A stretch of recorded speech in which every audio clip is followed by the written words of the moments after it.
Yeah, I was listening to episode 18, and you guys are talking, I believe it was episode 18, and they were talking about metric versus Harley. Nobody's ever said, look at your resale value of a Harley compared to a metric bike. It's way more resale value for a Harley than a metric bike. This is Dale Wegener from Toledo, Ohio. Thank you very much. Thank you, Dale Wagner of Toledo, Ohio. Lawabidingbiker.com/contact is how he went there. He left a voicemail right from his computer. Doesn't matter where he is in the world, but he's from Toledo because he said it. And you can use that. It's free.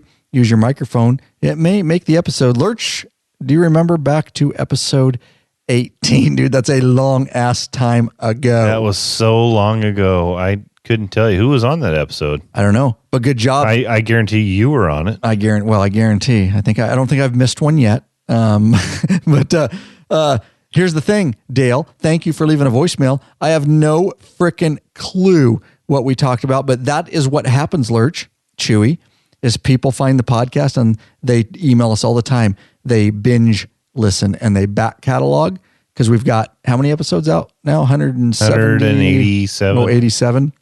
I do remember the episode that you're talking about. Do you? When you remember your Should we do this? Should we listen just a little bit? Yeah. Remember your flat tire? Oh, this will be fun. I wasn't planning on doing this. Should we listen just a little bit, Lurch? Yeah. Remember your flat tire? My flat tire? Remember? That's what it's talking about.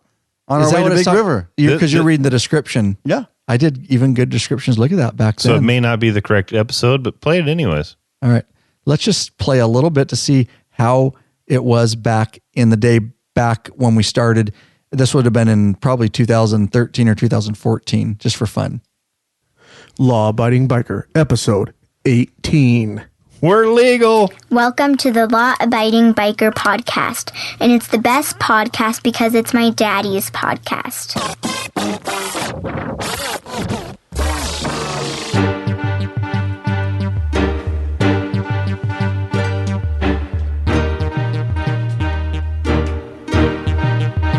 Oh, welcome to all our fellow bikeaholics No out there. compression. Welcome to another episode. That's right, audio episode snob. 18. It sounds okay though. Oh yeah. What do you think about that, Maddie? It's still better than We're legal. most We can buy podcasts. scratch tickets and what else? Can't go into bar yet. Tobacco. Yeah, episode 18. I gave it up. We hope this is both educational and entertaining for you. What is that? Edutaining. Edutaining. Oh, we used to do edutaining. Wow. That's right. Edutational. There you go. Edutational. We hope it's edutaining for you. Anyways, welcome to another We had it backwards. I said We loaded did. episode of the official Law Abiding Biker podcast. Let's go. Let's skip forward. It's not comfortable. I'm pretty sure you and Popeye were spooning in your beds over there. Oh, whatever. Yeah, well. So anyways, I want to, first thing I want to do on this podcast, we're going to try to stick to business here, which is very hard for us on the Lab podcast to stay focused. And so, yeah, I got some notes here. First thing I want to do It's not is bad. do a couple thanks No, that sounds good. to a couple donations. I don't think we were using these you guys. mics, though. No. We were using the Sure. other mics, the Shure mics. Yeah. Sure. Yep. SM58s or whatever they are. But we didn't have the limiter. Definitely audio is better now, but that's actually better. Sometimes I don't listen to the back because I cringe, but that's better not than horrible. That's better than probably 50% of the podcasts out there right now. It sounded good. It sounded good. Yeah, let's I listen think. out of the goodness of your heart to let's listen in. Go ahead and just make the decision to donate to us for stock air intake and put on a stage 1 Harley kit. And then the third one is how to install a power Commander Talking about some 5. videos. There's some lip top above the smacking there, stereo. Yeah, that was probably before futuristic- Ryan Here, brought let me me on stop as the it. audio Right. producer. I used to have to edit all the audio. Now I just edit videos. Matt edits all the audio. So yeah, that was we were getting started. Didn't take it as serious. I do remember that trip though. Do you? We didn't Yeah. make the trip. Remember? That's right. And then we had to pull off on the When I got the there. flat tire. Yep. Yep. And I then we had remember to that. went and the guy hauled it back to Wenatchee and we That's right. Put it up on the shop. I forgot. put a day there and then got the tire back on and came back home. Let's listen. I could have handled the big bike right off the Sure. bat. As long as you learn that clutch control, it doesn't matter. Learn your But gray area. when you're the new guy getting ready to ride, you're nervous with that 103. And, that high output motor, I mean, that thing's going to motor down the road. And I wouldn't push it because I don't like to ride That fast. motor, but it's going to motor on down the road. Oh. Yeah, whatever. You're such a liar. Jeez, dude. Yeah. Look, here, go into it with your first bike knowing you're not going to keep it. Right. Yeah, get a good bike, ride it, get comfortable, and then maybe you're going to step up. But I bought Did you hear the whiskey ice in the back and stuff? That's without the gate. Right. So, but still, dude, you could go back to that and the we used show to do it still on- is I used to good. do it on purpose. I'd bring the glass up near the microphone and kind of move it around a little bit. Oh, so you that get was a good everybody's bike. thing. This Make still people is. Rob thirsty. comes here. He has to do it right here. Yeah. Make people thirsty. Okay, that's probably enough of that. But I'm actually that's funny. I'm actually less worried about old episodes now. That's actually pretty for They hold up episode all right. It 18. didn't sound bad at all. So, Lurch, you were saying I did a little search of the Law Abiding Biker website. based on the voicemail, and it was actually episode 20, It was right? episode 20, Harley-Davidson versus metric motorcycles. The answer to the question is thanks for calling in. And yes, you're right. If we didn't mention it, I don't know what we talked about because I'm not going to listen to the whole episode. It's you and have to Popeye. redo this episode. Me and Popeye. You're right. Absolutely. We agree. Love all motorcycles as long as your knees are in the breeze. But I totally agree that as the market stands right now, definitely Harleys tend to hold their value more than a lot of their, the metric Lord. bike. Sorry. American. The audio guy just had a heart American attack. made. The audio guy Burped did into the just- microphone. You only heard it, dude. You only heard it. So, all right, let's do it. Hey, Bikeaholics. 03D has a wide variety of innovative products for your Harley-Davidson motorcycle. Affordable chrome lighting and comfort products. These guys ride, support riders just like you. Head over to lawabidingbiker.com/store. Check out our full line of 03D products. Oh, yeah. Once you've had Rick Rack, you'll never go back. The ultimate motorcycle luggage rack solution. Forget those messy straps and bungee cords. Go strapless. Yeah. With a Rick Rack quick attach luggage system and quality bag. Head over to lawabidingbiker.com/store. Get hooked up now. Go strapless and let your bags hang out. Yes, I love it. Yeah. Shall we do it, boys? Let's get to it. Oh, we're just getting started. We talked about a lot of shit before this. That's how we roll here. Welcome back, you freaking bikeaholics. This is the podcast for the motorcycle majority, the Big MM, also known as the 99%. Large. In Large. charge. Nice, dude. Chewy owning it there. In charge of the motorcycle scene more than any time in history by listening to this very podcast, by watching our YouTube channel. Whether you like it or not, you better like it. You're part of what we call The Biker Revolution. That's right. We have just one question for you before we get started. What are you waiting for, Bikeaholics? Let's mount up. And take you on another wild-ass ride. Nicely done, Ryan Erlacher here, your host of this thing we call the Law Abiding Biker Podcast, and your High-tech redneck. there you go. That's right. Give us one, Chewy. Follow up. Oh, that's your dad right there. It is. That's who you learn from. That's your Oh, master. yeah. Master he is. All right. So we You're a dork. I am a dork. We got an awesome episode for you guys. And thanks for the voicemail up front. If I didn't say it, we appreciate that. We have fun. We never know what rabbit hole we're going to go down. We went down a rabbit hole of listening to episode 18, parts of it. Pretty and, cool. It was fun. It was fun. Like I said, I'm actually impressed that our audio was that good back then. So yeah, I'm not disappointed with that. Today's episode is going to be all about, you'll want to stay tuned. We're just going to we're just bikers talking biker stuff. And we're going to talk all about Harley riders and old stereotypes and are they legit? It doesn't matter anymore. And the gear, some of the new gear and things that bikers doing, maybe some of the changes that we see happening in the industry. And of course, right there, I want to thank the man, the myth, the legend. And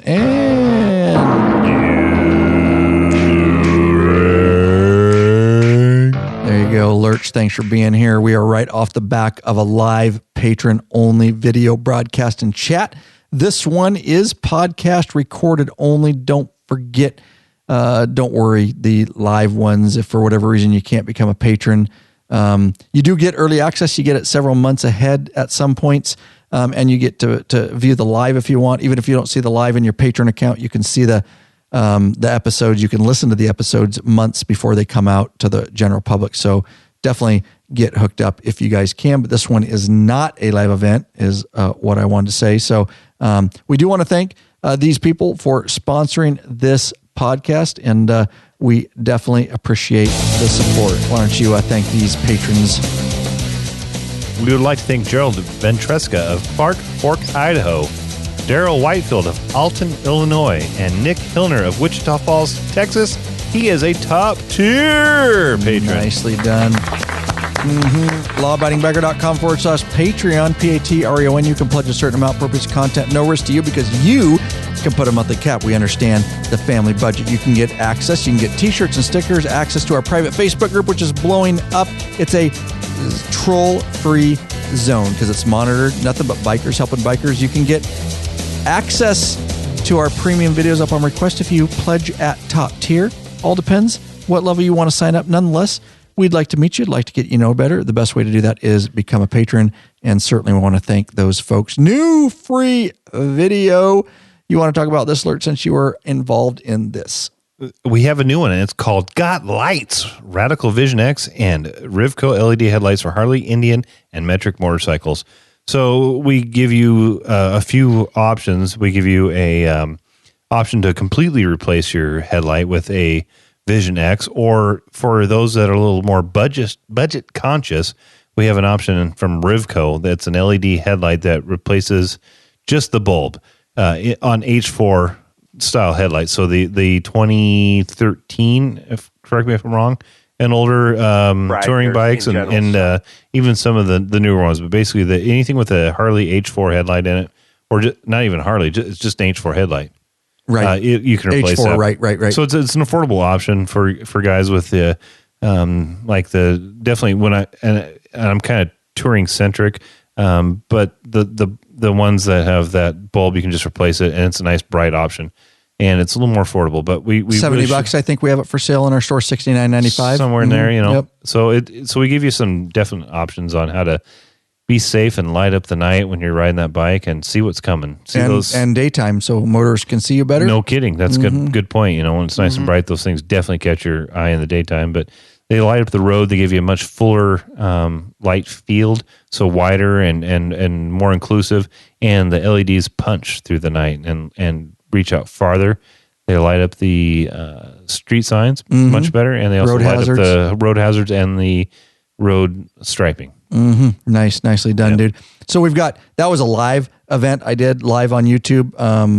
Aside from the podcast, I pull some lives now and then, but we will have some follow-up videos on that, which I have an edit right now on some nighttime comparisons between stock halogen and of course the Rivco and also the Vision X. Yeah, all that's Vision available. X, awesome. Awesome. If you can afford it, go for the Vision X. It's awesome. Rivco is a little bit more of an affordable option. It's more of a budget conscious if you just don't have the money, but you want to be safer. And but it's still a great product for the price it is. I definitely would have put it in my 08 Street Glide at the time. It just was, the LED technology was just kind of getting going. When I replaced my headlight, I put a high intensity HID bulb in there, which was bright and worked well, but I had issues with it firing up when I'd start the bike.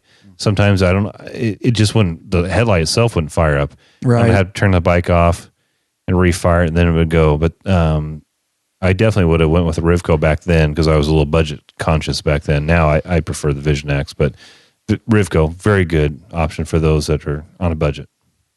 Nicely done, dude. Lurch, you rode a bike today. I want to talk about, before we get into our main topic, this might interest some of you. But I guess it kind of goes into what we're going to talk about in this episode. Tell us about the bike you rode today. You feel like a man, dude? Yeah, it was dude, he felt like a little boy again. It was a lot of fun. We were filming today. We won't say what we were filming. Okay. It's coming out on our YouTube channel. Just watch make sure you're subscribed to our YouTube channel because you'll want to be notified because we have a shitload of videos coming out. But yeah. I had the opportunity to ride the 07 Night Train with the 96-inch motor and the Vance & Hyde's straight shot, loud mufflers. You got some ape hangers on there. It's not just your knees in the breeze. You got your knees, your chest, your arms, your face, everything. It's beautiful. Yeah. You can't help but just enjoy riding a bike like that. It's just, it's raw. It's mechanical, it's loud. It's awesome. Dude, it was a good time. it's been a really while enjoyed it. Yeah. since you rode a bike like that. I felt like a monkey fucking a football for a second because you get off a newer. Mine's not new, but I got a 2015 Road Glide, and you got all the bells and whistles on, and it's heavy. But then I didn't know. It doesn't seem that long. But. I keep it clean. But then you get on that old night train with no windshield, no nothing. It's just a raw, mechanical, loud bike. It Awesome was bike. fun. Yeah, We did some drone shots. Yeah, I felt we did some uncomfortable for a little GoPro while shots. on it, but once I rode it a little bit and got comfortable, it was fun.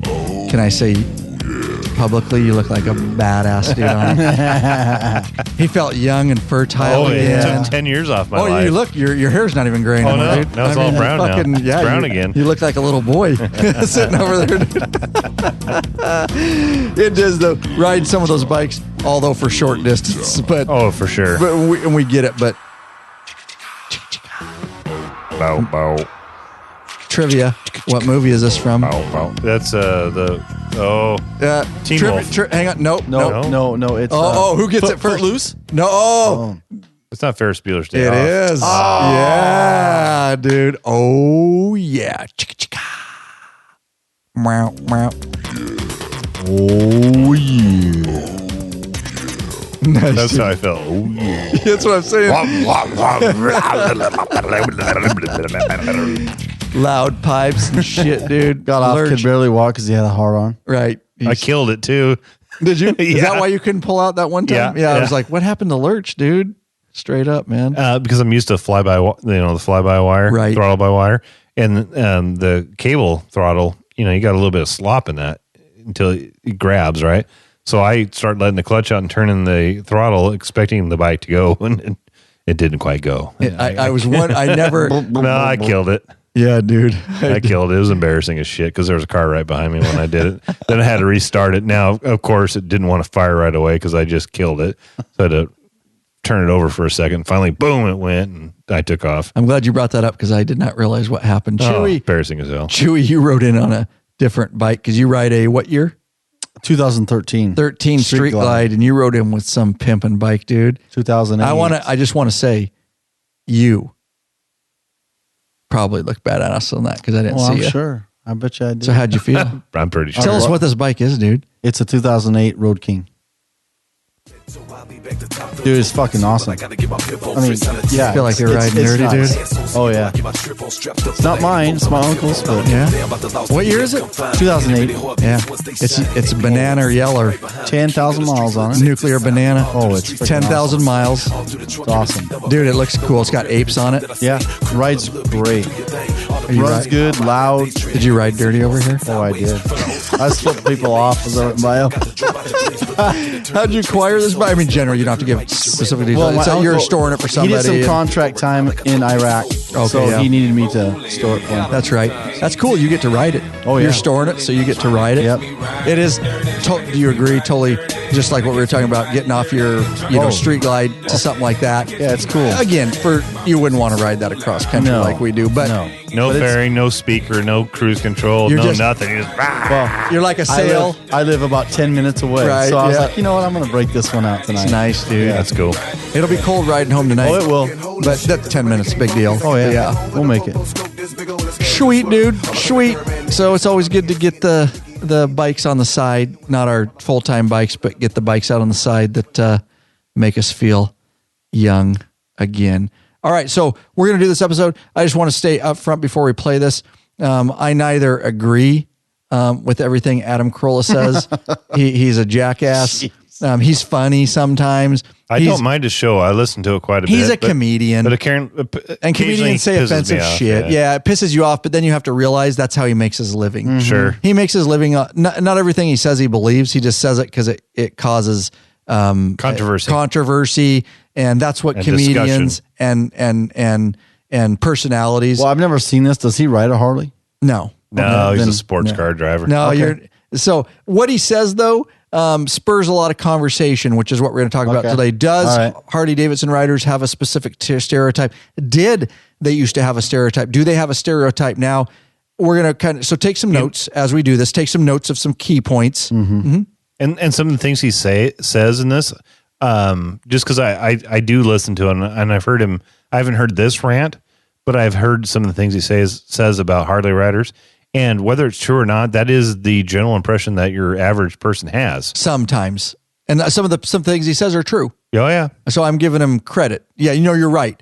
So we want to break that down. And it's just going to be bikers talking bikers. We got some drinks in front of us, and hopefully you guys are listening. And whatever you do, whether it's coffee, whether it's tea, whether it's a drink, whatever, chill back, kick your feet up, and be part of the conversation with us. Comment, lawabidingbiker.com/whatever episode. Let us know what you think.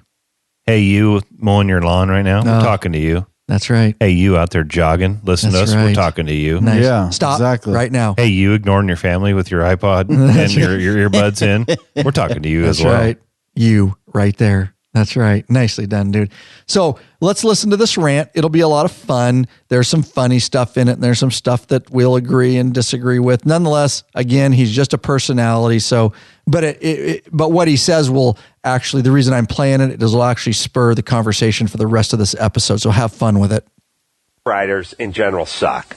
And you guys who take the goddamn baffles out of your Harleys, how small do your dicks have to be? Hey, everybody, notice me. I have a motorcycle. Ooh. Yeah, you got a fucking hog. Shut the fuck up, you idiots. Jesus Christ. You see these assholes driving around and your fillings are shaking and your window panes are shaking and they're going to fall out of the frames. Shut the fuck up, you idiots. And let me say something. I know it sounds contradictory because I don't like the cops and I don't like all the chicken shit tickets and I don't like all the front license plate, chicken shit stuff we have out here in LA or the rolling through the four-way stop. I want their ass to write your loud ass a ticket.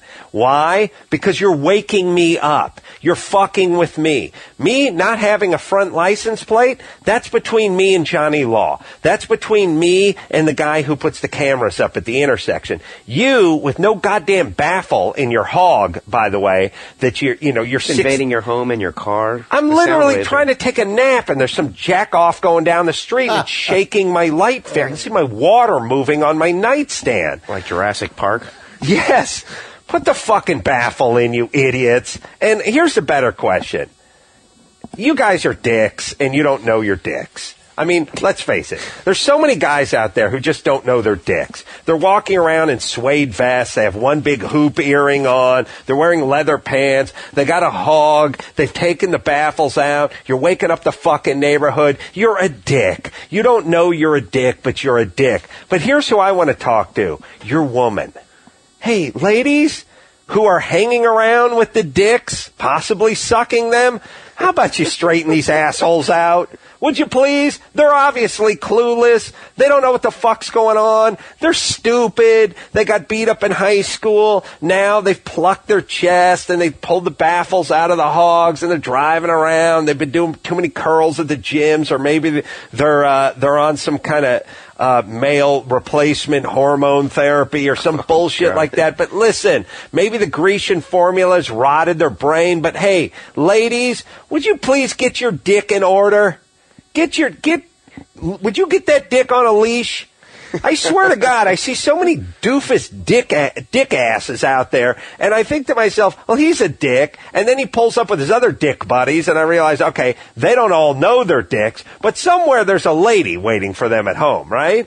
When they hear this guy coming up the block with the Harley rumbling, and then the guy climbs off the Harley and he's wearing the leather pants and he's got the sleeves cut off and he shaved his arms and stuff.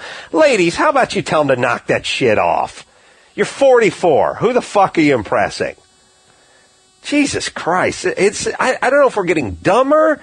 I don't know what the fuck it is, but listen, I like the guys. I'll tell you the guys I like. I like the guys on the Rice Rockets. I like the guys that are carving up the canyons. I like the guys that are dressed like, Brad Lackey, circa 1972, like full leathers, full fairing, knee dragging, carving that canyon up, eating shit, but they're even wearing the backpack that's the hard tortoise shell, so if they go down, they're not going to get killed. That's new. That's the guys I want to see on a bike, carving it up, making time. Not the guys with the ape hangers, thundering down, wearing the stupid Prussian helmet or the chrome helmet. And by the way, you know, it's one of these things, it's another one of these just retarded things. Half these guys, they're all such badasses, and they're such simpletons. They're like the retards that get the flame tattoos or the skull tattoos. Oh, you're such a badass with your fucking flame tattoo, you idiots. These are the same guys, they love black. They think that makes them a badass. So they all wear flat black helmets. And by the way, I hope you guys are just cleaned out by semi-trucks, because there's no worse color for a helmet than flat black. Nothing doesn't reflect the light. Nothing mixes in with the night air. Nothing says, come hit me, drunk trucker, like a flat black helmet. You should be wearing all helmet. By the way, helmets should, by the way, just come in freeway pylon cone orange. They should all just be looking like a cherry on top of a sundae. These guys driving around with their flat black helmets, with their ape hanger bars, their hands are up 3 feet higher than their head. There's no way they can steer that thing. Half the custom bikes don't even have a front brake. So you got the ape hangers, no front brake, a slick. The rear light is down on the ground, like it's down where the license plate is, just above the axle on the rear. Hopefully Darwin will take care of this and just clean these assholes out. So I'm tired of them waking me up. We get it. You're into biking. We get it. You're into riding a motorcycle. We get it. But you want to know what? If you were really into riding and you're really into the rush of acceleration and you're really into riding a bike, you'd get yourself a rice rocket and go carve up a canyon instead of drive around looking like a fucking retard from a 60s film. Throwing thunder revs. Yeah, and that's the other thing too. The stoplight. Yeah, they're just sitting at the fucking stoplight. The thing's just idling. It's loud enough, but you got to sit there and keep popping the revs out. Yeah. Fucking idiots. You guys are such poser douchebags. I swear to God. And by the way, you can't ride worth shit. I've seen you take off. I've seen you pull that dragging. move, both feet out like fucking pontoons all the way through the intersection. Who are you kidding? Find a fucking canyon, you idiots. Jesus Christ. All right. All right, next question, because we're 14 minutes in. All right. All right. I know Chewy's not too happy with some I would of that. really like to slap the shit out of that guy. Oh, I actually have tears in my eyes. It's funny, though. It's It's funny. And he's trying to be funny. He is. I've listened to it enough He times. probably drives a Harley himself. Yeah, right, yeah. That's what he makes a living off doing, and he just has to go on rants, dude. Although I don't agree with everything about it, that's what we're here to talk about today in this episode. Nonetheless, a lot of it is funny, and there is some of this that I don't agree with, and I think some of it is changing. There's some of it, regardless of whether he's a comedian or not, he's absolutely spot fucking on, and we'll talk about some of that, some of my thoughts. And so that's really what this is about, was we're just going to break down some of this as we go through here and start the discussion. Talking bikers, because we talked about some of the bikes we rode today. Obviously, a lot of us ride touring, street glides. They're fairly stock as far as that goes, because they're for rideability. Then you have the other side, which you rode today, which is the 07 Night Train. It's got 14-inch apes on it. It's got loud pipes, and it's exactly what he's talking about, right? Oh, for sure. If we pulled up to him next on your road glide, it would be a different story than if you pulled up next to him on Agreed. that. And same with you, Chewy. If you pulled up next street glide, minus the bike you rode tonight, right? Yeah. So, right. That's kind of what we're talking about. I think that's going to steer some of the conversation. So let's just open up some ideas for discussion here. Let's talk about motorcycle a little bit and our background. Yes, Lurch has something. I just want to start with this. He says that we're dicks, right? Guys with loud pipes and all that. Mm-hmm. So all I'll say is, if I'm a dick, you're a pussy. Dude. Wah, wah, Straight up, dude. Called him out. Now we can get into the conversation. What else you got? Go ahead. Lurch is done. Dropping the mic. Mic drop. I took notes all the way through that So did conversation, but that was one thing I just wanted to say. So let's talk about motorcycle backgrounds, because I think this, and I think it's a funny topic, but it's also very serious, because I can relate it to, kind of how you grew up and when you got into motorcycles. And I think the environment, and I'll get a little bit into that later, I think we will, about how things have changed a little bit from when I first got into motorcycles, or we can take it all the way back to like when I was a kid, dude. Right? Which was a long fucking time ago. But, and so we can go down a rabbit hole here. We'll go in any hole you want. All right? What? I kind of like I know. dark wormholes. I was just staring at both of you, waiting for you to jump on that one. I'm out. You're both freaking me out. It's been good. You guys enjoy the podcast. Take care. Bye, Mike. I'm out, dude. But we can let's just let the conversation happen, is what I'm saying. We'll try to keep it on track. But I will go back to growing up. I'm not even going to take it back that far. So let's talk about each of our motorcycle backgrounds, kind of when we got into it. So, we all have a different understanding of the Harley scene, if we're going to say, or American-made V-twin, but specifically Harley, with some of the movies, some of the culture. Harley-Davidson has a big name behind it. There's a lot of, like I say, visuals that pop into our head, right? And I think all Americans, because it's an American company, it has a rich history, all the way back to, the Indian Harley battles and, Harley going out of business and changing names and all that kind of stuff. So there's just this rich history about it. And we think of some of the iconic movies and some of the things we just talked about, which, on a live episode, which was Sons of Anarchy and Mayans MC and all this Hollywood stuff. So people get this overall impression of bikers.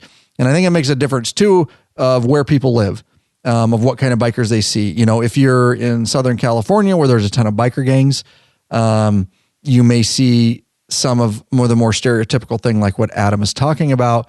Rather, when you live up here, although we have them, they're just not as prevalent. Yeah. There's not higher population of them. They see more of the 99%ers, the law-abiding bikers, which I think everybody sees more of anyways, which that's why they're the 99%ers. You have a better chance of seeing them. So I'm going to take it back. I started, one of my first growing up riding dirt bikes and shit like that. But my first bike was a crotch rocket in high school. Me too. My senior year, you too. Mm-hmm. Just because it was affordable. I always looked at the Harleys. Couldn't afford them then. Couldn't afford them. Wasn't even a fucking option. Even back then, 20 some years ago, couldn't afford them. Yep. They were 3 times the price of the crotch rocket that I bought. And the crotch rocket I bought was not even a full fairing crotch rocket. I had to even get a half-assed crotch rocket. Right, exactly. Yeah, at least you had a somewhat of a touring crotch rocket, more of a... No, I had another one before that.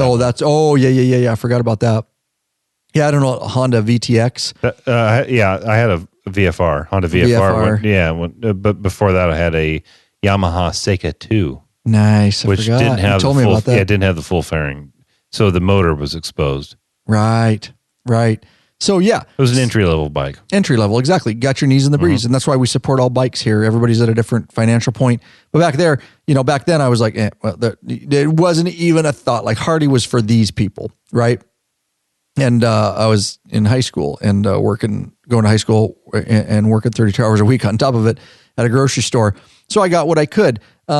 But, seeing a lot of Harley riders and things like that, I will tell you that back then I definitely had a stereotype about them because they all looked a lot alike, and you can picture the Harley rider, a lot of what Adam says, and it's even the stereotype that I see today, which I don't fit that stereotype because I've said before, I'm into more progressive gear. I think some things are changing. We'll get deeper into that. But I could see it. Yep. The guy with the, and I wore a German helmet. Even when I first got my Harley, the leather chaps, the leather pants, the fucking tassels, the tassels off the seat, the whip off the left handlebar, the spikes on the helmet, just the epitome of what you think if you looked up Harley biker, right? The leather boots, with the snaps on them and, all that shit. I definitely, and I saw a lot about that back in those days. There wasn't a lot of diversity in Harley riders. It was very much that. It was clunky old bikes. They weren't nearly what they are today. They were loud. They did not look like they could be ridden as far. You didn't see as much in the touring industry as it is now. It's much different now. as far as that goes. So that's kind of my background. So when I guess what I'm getting to is, when I was able to get rid of my sports bike at some point, and I went motorcycleless without a motorcycle for years. Motorcycle less. I wanted a Harley. Even there was some stigma about it, and I knew as I got older, that I would eventually, be able to afford a Harley. And so I did. And the Wide Glide, when I got that, finally got into a Harley.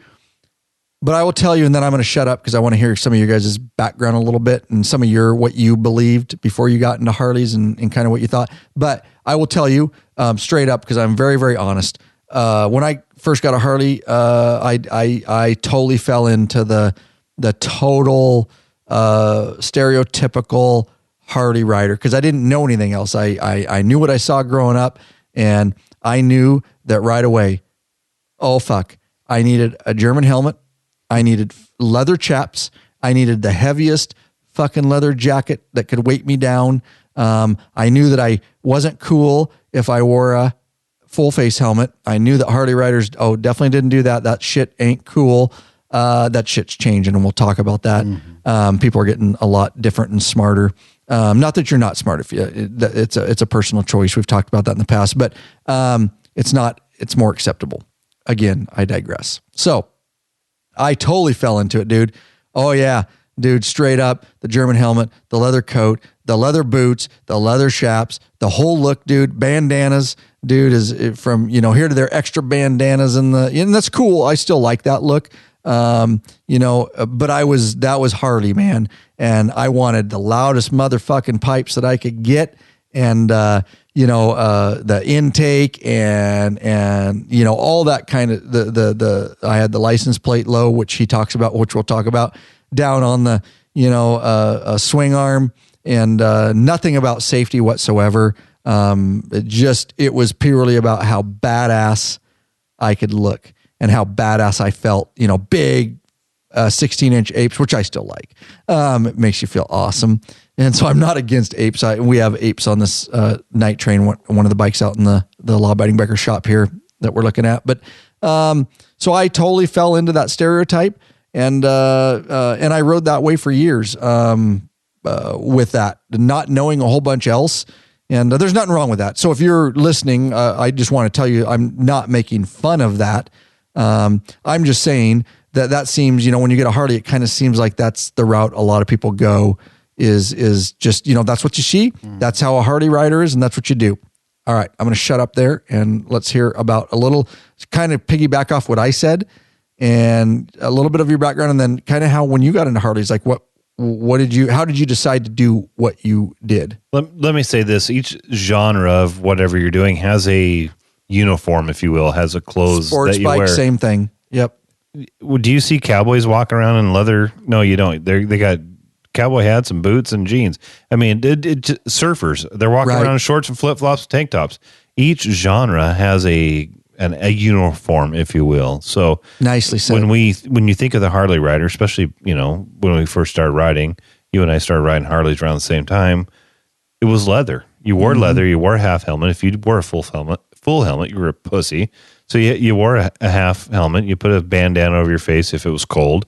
You had a leather vest, a leather jacket, leather boots, and leather chaps, and maybe even leather underwear. I don't know. But that's got them on right now, bro. But when you first get into a new genre, you just wear what you think is appropriate. Right. So there wasn't a crossover back then either, though. No, there really wasn't. Not to get you off track, but this is what guides the conversation. There wasn't when we started, or I guess we started before, but when we first started riding together, let's leave it at that. There was not, the industry is changing. There was not as much of sports bikes gear was fucking sports bike gear, and Harley gear was Harley gear. It's changing, and a lot of Harley riders are becoming way more. They're like, and I think both are drawn off each other. Like sports bikes are drawing off Harley, and Harley's drawn off sports bike. And you're seeing riders like me who are like, hey, you know what? Okay, I don't really ride a sports bike, but I'm okay with that. But you know what? Them fuckers are smart because their gear is killing Harley gear. And so now you see these companies like Speed and Strength making shit that is really geared towards both industries, right? So I think there's more of a crossover now where it's more, you know what I mean? I don't know. Does that make sense what I'm saying? Definitely. When I first started riding, I was 18. I bought that Yamaha Seika 2. It was a half-assed crotch rocket. Just didn't have the lower fairing on it. And rode that for a couple of years. Then I got that the Honda VFR, which is a full crotch rocket, but the seating position was a little bit more relaxed. But on that, I had a full helmet. I had Joe Rocket gear. Oh, I remember. Oh, yeah. So Joe Rocket, baby. So I had pants. I had a jacket. It had Kevlar in all the important places, you know, your elbows and your shoulders and your back. It was water resistant. I don't think it was waterproof, but it was pretty water resistant. It was actually a really good product. But as soon as I bought my first Harley, first of all, I got rid of all your progressive gear. Yeah, I gave all that progressive you gear were a away. badass. Yeah, I gave it all away. I had the helmet for a long time and wore the helmet in cold weather. Eventually, it was old, so I tossed it. But you know, the Joe Rocket gear I gave away with the bike. Part of the sales of the bike, I gave it away, and I went down and bought leather everything. And in fact, I still today, you were busting my balls today. I had that leather jacket on, and it's just because it hasn't worn out yet. I know. I told Lurch, I'm like, dude, we got to get you some progressive gear, dude.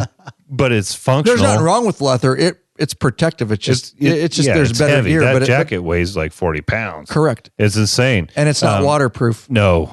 So I got to put some rain gear over it. But it's a little bit nostalgic for me. I've had it since my first Harley. Right. It's comfortable. It's fine. It for what I need it for, it works. Right. But it will when I wear it out, which is not going to be much longer. It's going to be replaced with something a little more progressive. The chaps, they're about shot. They're pretty worn, and the teeth, one of the teeth sprockets, I don't know what you call it, tooth, whatever, broke off, and so it's kind of hard to zip it up. So I think those are gone. So it's going to be time for me to start looking for something that's more lightweight, and more something I can use in all kinds of weather. Something I wear in warmer, colder, and wet weather. Right, that has vents you can open up for a cooler, and then you can close the vents down. Just progressive gear, like for riding through. You don't have to stop. You know what I mean? When I started riding Harley, it was all about looking cool. I'm not going to lie. Thank you. I was being open. Oh, no. I want to look like a badass, dude. If it was chrome. I was a badass, by the way. If it was chrome, I bought it. If it was chrome, I bought it. Right. I took parts of my bike that were completely functional and fine to make them chrome. I wore a half helmet with the glasses and bandana. Yeah, totally. And I'm okay with that look. And leather everything. Right. We did. The trips we went on, we had bandana. You look at the old pictures, dude. We had straight up bandanas. Because if I was over the glasses. 10 feet from my bike, I want you to know that I was on a bike. That's right. I'm a biker. God forbid you didn't realize I was a biker. Yeah, right. You know, right. And, I dressed what I thought was the part at the time. Correct. The genre. Yeah. Right. Like if you become, like you said, if you become a cowboy, you're gonna wear a cowboy and you start hat riding boots. horses, you're going to be on Google looking, how does a cowboy look? And you're going to, and this isn't a bad thing. No, this is, we're not. So hopefully if you are in that stage, and a lot of guys stay in that stage, and I have no problem with that. I see that stage. Nothing wrong with that. So we're definitely not putting that down. We're just saying where people get some of the ideas. I don't open up with everything on this podcast. I mean, I say a lot, but we're sitting here, bikers, right? Talking, having a few whiskeys. And I want to publicly say, I've never told you guys this before. Seriously, this is not a joke. I know you're laughing. I'm waiting for something. I'm waiting. It waiting is for not, a joke. Jesus, you guys think all I do is joke. This is a very serious issue. When I first got, like you said, dude, when I first got my Harley, everything chrome, dude. Oh, hell yeah. I did. I went to the chromed my wiener. See, I knew he was full of shit. I knew he was full of shit. My God. Chromed my wiener. And it's All not shit chromed up. anymore. I had that shit chipped off because it was, I'll change it was this affecting from- my blood. No fun. Okay. It was affecting me urinating. No feeling there.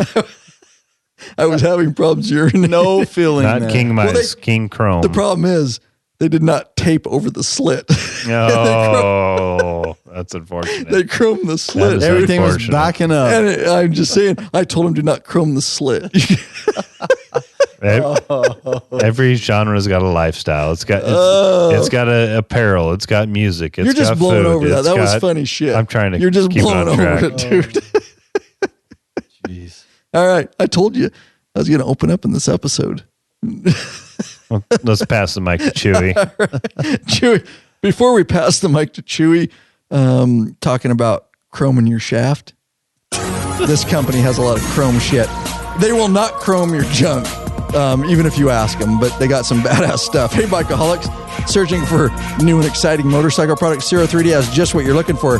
Check out a wide variety of innovative products for Harley-Davidson motorcycles. Zero 3D's got your back with chrome and black lighting, comfort products. That's right. No modifying, cutting, grinding, or welding. Chewy for an easy ass installation. That equals less time installing, more time riding. Zero 3D has a design team with over 40 years experience with a passion for design and innovation. These guys are bikers, care about bikers just like you, pride themselves on great customer service. Got a question, get in touch with them via email, sales@zero3d.com. Give them a call, 715-808-0027. Zero 3D is distributed in the United States by Drag Specialties, in Europe by Parts Europe and Zodiac, in Asia by Twin Art. Check at your local dealership. Ask for Zero Parts. Better yet, help support us right here. Head over, lawabidingbiker.com/store. Check out our full line of Zero 3D products. That's right. All right, Chewy, we're passing the mic to you. You kind of know where we're going, aside from chroming my wiener. Did you think I really chromed my wiener? Oh, God, no. Nowadays, here's the deal. People like you, and I say that nicely, people like you would not chrome your wiener. What would you do now? Do you know the answer? They would black their wiener because everybody's into black now. Murder. He would murder out his wiener. You'd murder out your wiener. Well, you'll get it powder my coated bike's black. all black, so That's what I'm saying, dude. Everybody's into black now, so you got to powder coat your wiener black. Straight up, dude. Yep. Well, I grew up on 3-wheelers and 4-wheelers and racing, dirt bikes and stuff like that. I didn't get a Harley till really, we did. I know that's all. Yeah. Didn't get a Harley till 2006, and I didn't have a parent or anybody that drove one. Me neither. My uncle drove Hondas, and so we were up in Bellingham. Me and my ex-wife were up there, and we're visiting my uncle and his family and stuff. And he's like, "Hey, let's go to Bellingham. Let's go to the Harley shop and we'll look around." Yeah, let's do that. That's how it starts. So we go look around, and here's this Dyno Wide Glide. It's got the 12 inch. I remember when we met you, bro. The 12 inch, I put bigger ones on there, but it came with 12 inch ape hangers and chrome, and because you weren't badass enough without taller apes, were you? Oh, I put them on there. Well, I know, because you were badass. But it was, for me, it was, I didn't, honestly, I don't wear a lot of leather. I never did. I never have. Right. I don't now. It's just something that I'm just But not part of the into. stereotype is, I'll tell you, straight up, dude, why did you put big old apes? Because it ain't for comfort. It's for the look. Correct. Yeah, that's what I'm getting at. And it's not comfortable. Some apes are for comfort, like him. Like Lurch, putting 13s on a road glide is a big deal for him. Well, when you put 16-inch apes for a guy 5'8" on a wide glide like we did, that's straight for being badass. I had like and I was badass. 16. Did I mention that? And you did mention that. Did you say big ass or badass? Oh, okay. I can't even ride my road glide with stock handlebars on it because I couldn't turn that tight. The handlebar would hit me in the thigh. Yeah. It would literally hit me in the thigh. So I had to put over. small ape hangers on them just so I could. Yes. There is a need for them. Yeah. But when you go do what Chewy and I did. Oh, yeah. I remember your first still bike. fine. You look like a spider monkey on your first dude, bike. Totally, dude. But you had to be above your ears. Oh, but it felt so awesome. That's why that bike. It looked badass. Oh, and I love it. And if you do it for that, there's nothing wrong with that. But I'm just being honest. That's why I did it. Yeah. Well, it wasn't comfort. I can tell you that. Especially when you were riding back with us for the first time from doing our day trips back and forth to Wenatchee. You couldn't even keep up. You almost killed me too on Conowak Pass. He's pointing at Lurch. Well, I thought they were going to turn right and then I hit the brakes and turn left. I had ABS, so I was able to lock the brakes up and turn left. IBS? And I almost hit ABS. him. Did I say I IBS? almost. Oh. Yeah, we're riding over Conowak, and I don't know that area as well as obviously as the guys Those leading. guys that were So you and LD were up front, and I thought we were going to take that curve around to the right and then drop down into Highway 24 over near Rob's house. But you guys hit the brakes and took a quick left, and so I locked up my brakes and turned left, but I can steer because I had ABS. I mean, I was on it hard, but I was able to steer. And Chewy was behind me with no ABS, and he locked it up. I went right. He had to go. He had to go right. Yeah, he got on the brakes hard and went around to the I right. remember this story. Yeah. Yeah. But so you got him because you wanted to look, and that's cool. Yep, the straight up honest. So I had the 12. Nothing wrong with that. I remember the ride home from Bellingham when I decided to buy this bike. I was like, "Yep, I'm going to buy it." So we bought it, and I got like some coupons and stuff. So I bought some boots and nothing leather. Right. So I just rode home, Saved and up for your chrome wiener. Yep. Started putting money away. Right. But I remember riding home on I-82, and I'm shifting and whatever else. And 3.5 hours from Bellingham to Yakima, by the way. Yeah. And So At for least. first ride, At least, that was my first ride. depending on traffic. Yep. Yeah. Mhm. So we pulled into North Bend, got gas, and I'm pulling out, and the knob on the shift arm falls off. And so here I am like, shit. So here I am having to, shift now with the arm. Right. by Yeah. itself, Nice, dude. Going Nice. in, The and peg getting fell home. off the arm. Yep, the peg. Right. Yep. Mhm. So Shifting with the arm. Yep. Yep. Mhm. But I've never been a guy that's wanted leather. The lever. The Yeah. lever. All right. Sorry. But yeah, I've never done leather. Right. I have chaps, and it took people. Hey, you need these when it rains. See? put this stuff on. Which is dumb yeah. because chaps are leather and rain leather don't do good. But it's funny because that's what a lot of people tell you. Oh, you just get chaps. But Chaps cold, for the chaps cold, are the too. worst They're- fucking invention They're only in good the for world. cold. That's when I put them on now. I know. Just for cold. Don't get me started. But I I'll don't- get on a tangent. I spent- Chaps are the worst invention in the world. I spent like $200 and some on these chaps, and honestly, I don't hardly wear them. right. Mine are Really. collecting dust on a shelf somewhere. I'm a dude that I get on the bike, I put on a pair of jeans, I put on skater shoes. Right. And if it or rains, you boots. got rain gear. I'll put on boots. Throw I on got rain gear if it rains. That actually doesn't get wet Yeah. and heavy like leather. I wear a half right? helmet, Most of the time I wear a half helmet if it's short distance. But now if it's, if we're going on a ride like we went to Nevada and stuff like that, I'm telling you, it's beneficial even if you think you're gay. Right. Putting on that full face, I'm Yep. telling you, it benefits you because you get there. Only Rob and thinks that, but he wears a full face now. He does. He's the Yeah. last convert. So funny. I knew they all would. That's why I never Yeah. said a word. I just started saying, I don't And care what you think of me. You'll all convert. Well, I was thinking the same thing, and I'm like, no, you can't be on a Harley and use a full face. And then It used to be that way, though. we're going to Nevada, and I was like, you know what? It's supposed to be bad weather. I'm just gonna buy one. I'm gonna take my half helmet. I'll take this with me. I ended up using that thing the whole way, and I'm telling you, it makes a world of difference. Don't even take my half helmet with me now. It But really yeah. does. And there's nothing wrong.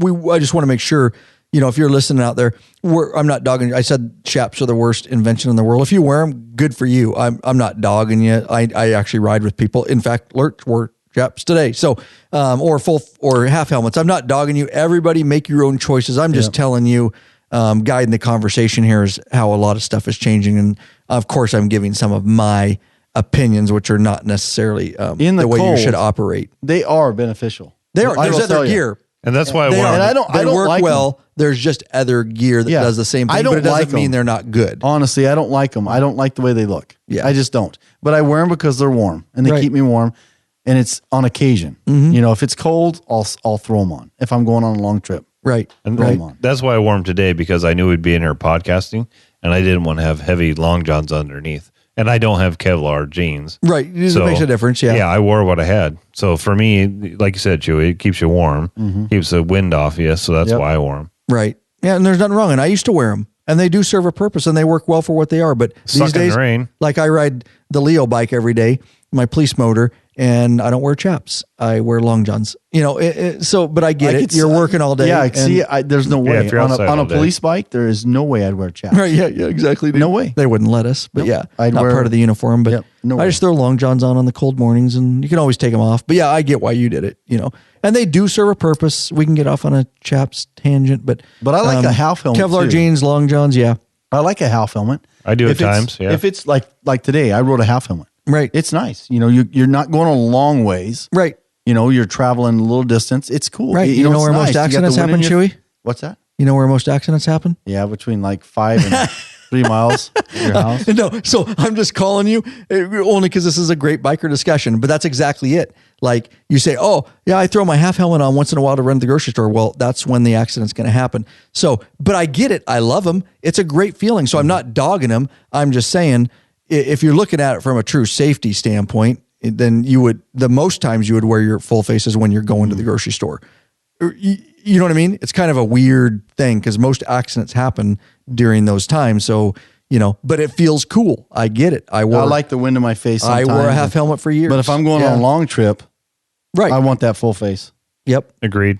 You don't get beat up as much and you feel better. Honestly, you feel better when you get to where you're going. We've talked about rider fatigue. You feel better. Absolutely. So, yep. Rob even said it this year when we were on our Midwest trip. It's the first time he wore a full face the entire time. And he wore a full face to Nevada. No, just off and on. Off and on? Yeah. He took his half helmet too. But in the Midwest trip, I don't even think he packed his half helmet.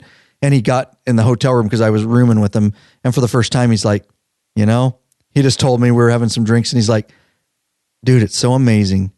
Like we just rode an 11 and a half hour day through 107-degree heat. He's like, I don't feel like shit. No. I'm not dried. My lips aren't chapped. And he just looked at me, because it's not on the podcast. It's a personal conversation. He's like, dude, I go, I don't say much. I'm just like, I knew everybody would, and you do what you want. I don't care, but I'm just telling you, if you're a hardcore cross country rider, there's nothing better, dude. And we've taken long trips, and you're wearing the bandana over your face to keep the sun, off of you because your sun like Rob used to do. And I always told him, I go, all I can see is your eyes.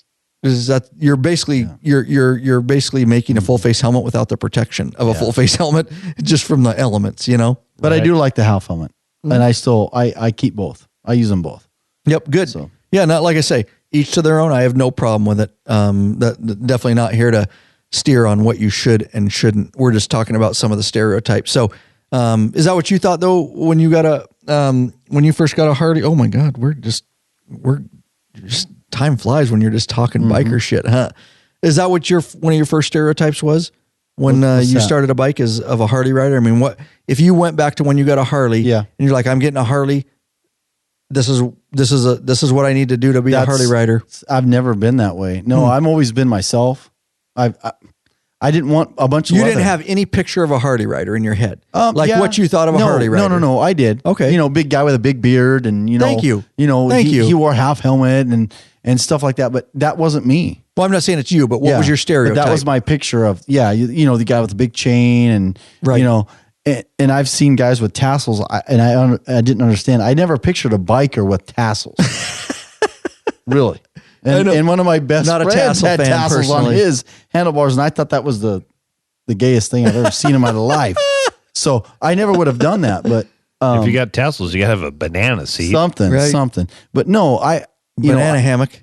I always and chrome wiener. I just throw my jeans on.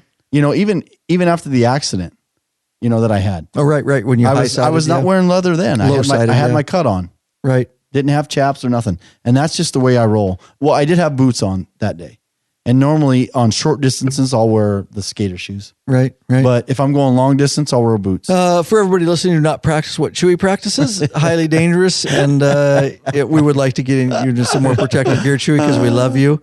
But luckily, but my wife was in protective gear and she didn't get hurt hardly very much. You wouldn't have got hurt at all if you'd have been in some Kevlar jeans. Nope. Not as zero road rash. But that's what I do. I just like tonight. I put on a pair of jeans and a long sleeve shirt. Mm-hmm. I brought a flannel to ride home with. Some nipple rings. I do have nipples. And that's standard gear right there. Yeah. Yep. Nipple rings and just rode without a shirt all the way over here, dude. With your nipple rings flapping in the breeze, dude. He tied some tassels to his nipple rings. There ain't no damn tassels. Stuck him out of his cut off t-shirt so they could flop there and ain't tug. No damn tassels. Just tug a little bit on them nipple rings. Jesus. Nice, dude. All right. So, no, this is I love this kind of conversation. Just absolutely awesome conversation because we can go down definitely different avenues here. And we still got some to talk about. We'll keep it real here, but we definitely, want to thank the following people. Lurch. Are you searching for the easiest and quickest detachable luggage system for your motorcycle? Rick Rack. That's just what you're looking for. Forget all those frustrating straps and bungee cords that can come loose and slap yo paint. Slap it. Check out one of Rick Rack's awesome quick attach strapless luggage rack systems. This father and son team designed something really special that you can't find anywhere else. Like a chrome wiener. Yep. These guys ride, so they truly understand the needs of bikers. The Rick Rack. I'm waiting. The Rick Rack. Rick Rack. Sorry. Quick I was drinking a attach whiskey. system is strong, durable, and secure with a lockable system. Also, check out their full line of quality touring bags to accompany your quick detach system. Once you go Rick Rack, you'll never go back. What are you waiting for, Bikeaholics? Head on over to Law-Abiding. Oh, my Lord. What are you waiting for, Law-Abiding Bikers? Go to the Law-Abiding Biker store and check out our full line of Rick Rack systems and bags. lawabidingbiker.com/store. Did you say strapless? I like He strapless. did strapless. That's awesome. Sexy. All right. Oh my God. As we continue the conversation here, this is it's great. These are the episodes that are fun because we can pretty much just talk what other bikers would talk about sitting around without microphones. You know what I'm saying? Yep. If you just grabbed a bunch of bikers, sat in a circle around a campfire, and excuse me, poured a couple of whiskeys, the frickin' it would just flow. Yep. This is kind of what we talk about. And we're not trying to butter it up for a podcast episode or anything like that. We just want to give our true feelings about some of this. So where do we want to go from here, Lurchy? As he takes a drink, I ask him, let's talk about this. So as we have our stereotypes and as we talked about some of the old gear, as I rode over the years, I started transition. Some of it had to do with personal preference. Some of it had to do with looking around. Some of it had to do with law-abiding biker media. As I opened my eyes to more of the motorcycle industry, so to speak, and I realized I was pretty closed into what was available. Back when I started, which we get away from here at Law-Abiding Biker Media, that's what we're here to help bikers, is everything had to have a Harley logo on it. I didn't do a lot of aftermarket part shopping other than from the Harley dealership or the Harley website. Is that fair? That's you fair. too? Especially when not necessarily when it came to parts, because We did some aftermarket. I did Kiriakin stuff was a big one back in the day. But when it came to clothes, there Back was in the definitely day, a yeah. whole lot of Harley type clothes. I mean, the hats, the shirts, the leather, the chaps, the jackets. One of the things about the leather jacket that I have now is it's huge. You can't roll it up and it doesn't fit in a saddlebag, So when you go on a trip, like you guys just did recently, and you go 13 states in 10 days, you don't know what kind of weather you're going to run into. Right. So you probably should have a jacket. But if I rolled that son bitch up and put it in my saddlebag, it'd take up my whole saddlebag. Right. But and to piggyback off that, Lurch, and again, if you wear leather, I'm okay with it. Please don't just hate me for talking shit about leather. Everybody to their own. I don't give a shit what you wear. That's your problem. And, or your likes. Ride next to me. I don't give a shit. I'll tell you what, I'm going to be progressive, but that's just me. The problem is in leather, riding 13 states, you're either hot as shit or you're cold, or you're either hot as shit. You don't have a lot of in between. Yeah, with a textile jacket, you can get some more breathability. I have vents in mine where I can reach to my back and unzip the front, zip it back up. With leather jackets, they just don't have that. So if you get hot, you're pulling over and changing clothes. Mine does. There's zippers in the front, zippers you in the do. back. I can open it up, but still, the truth is, I mean, you're wearing. You're being politically correct right there, but I'll just be honest with you. You're wearing a dead animal's skin on you, right? And textiles have made such huge improvements, advances. I mean, there was a time when leather was the best thing you can probably get your hands on, but now there's textiles that not only keep you warm and keep the wind out, but breathe and are water resistant. So, you can. They're so light. They're a quarter of the weight. Damn leather jacket, and they're just as warm. It's huge. They stop the wind just as well as leather. So I'm looking as I move forward, and they have armor in them. Yeah, I have armor in my elbows and my shoulders. So if I go down, I have armor. Yeah, as I move forward, I'm probably going to look to something like more of a textile that is going to be more of an all-around jacket that is lightweight, that is strong, that'll protect me if I go down, and will also repel water and weather. So yep. There's a lot of options out there now. And when we first started riding, there weren't as many options in the textile market. Leather was where you should be. because the textile stuff didn't have the strength, it didn't have the protection, it didn't have the weatherproof. I mean, leather was probably the best thing you could have at the time when I started.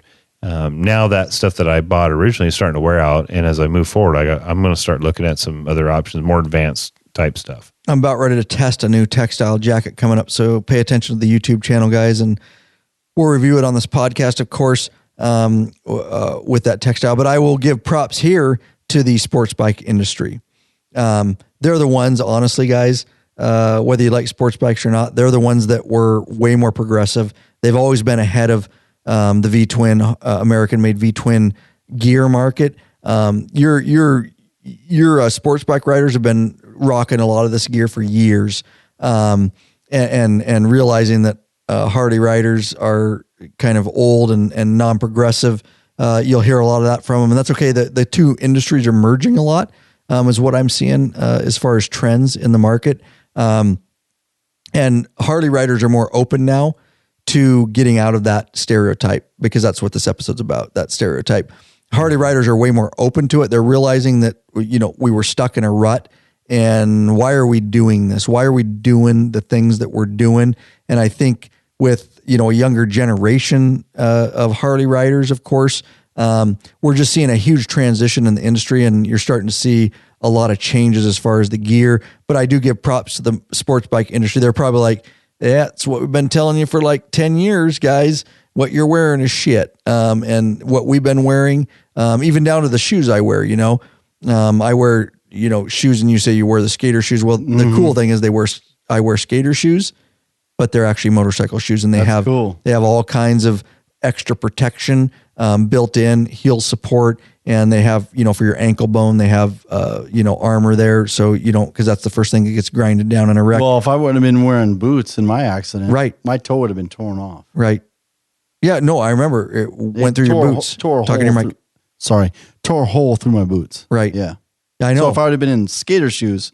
Well, the skater shoes I wore, you'd have been okay. Because they're actually motorcycle shoes. That's what I'm getting at. Good point.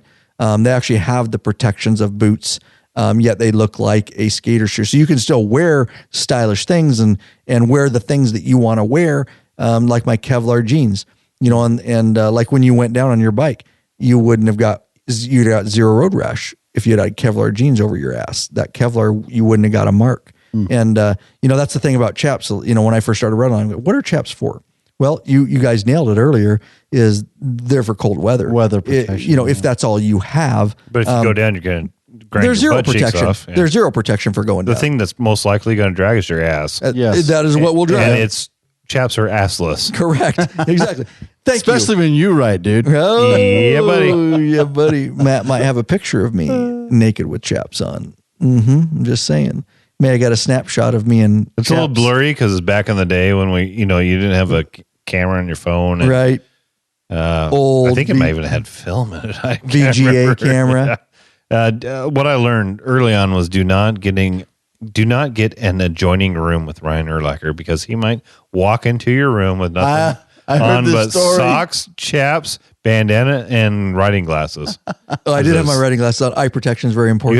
You had your eye protection. Very socks safety for whatever first. reason. Apparently, it was just too much effort to take the socks off. Right. Yeah. But yeah, Protection. just a pair of chaps and a bandana, socks, and riding glasses. Woo, sexy. Very disturbing. I used to do that stuff all the time. Sexy. That's awesome, dude. And the hammerhead. It wasn't chromed yet.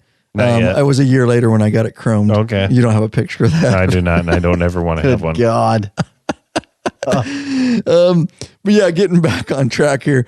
There's just a lot of, and what I say, I guess, is, I see the industry changing as far as the stereotype, and Adam's right on a lot of that stuff. But I think when that was made, that was like 10 years ago. I forget the date on that. I'd really like to slap the shit out of that guy. That was like 10 years ago. I think in 10 years, it's changed a lot about that. Agreed. As far as that. So there's just do what you want, guys out there, but there is a lot of progressive gear, and I will talk about helmets quickly. When I first started riding Harleys, you saw like less than 1% of the Harley crowd riding with full face helmets. Yeah. I will tell you now, I don't know what the percentage is because it's hard for me to do that evaluation, but I'm guessing at least over 50%. It's okay now. It's been made acceptable. Well, Don't you agree? It was slow. It was slow, but regardless of safety, yeah, it was not acceptable. No. Like you were a pussy. But it saves your life, dude. Yeah, Really. absolutely. It will. Absolutely. But I think that because it's because more guys are wearing them, and you see it on videos, you see it on YouTube. I wear my helmets on my YouTube. It's acceptable. Yeah. And you're right. We can go down absolutely. That's why we wear them, because it's about 50,000 times as safe as a half helmet. As far as the structural integrity, the facial protection, all those things that go into the helmet ECE standards and the USDOT standards, just the rider fatigue, which we've talked about, but it's almost cool. It's almost okay cool to ride a full face with motors, with the Harleys now. Well, and they have nobody even looks down on it anymore. They have some really cool looking, like the helmet I have. Right. It's a space age look. It's cool. You get some cool looking full face helmets now. Right. What's the name of your helmet? That I like wearing an actual modular shoey ECE rated. I don't remember what it's called. It looks like a stormtrooper. I know what you're talking about, but I can't remember Mine's the name black. of it. I'll try to figure it out and link to Rick it in the Kane show has notes. the same one but white. Yeah, he does look like a stormtrooper with white. Yeah, he totally, does. dude.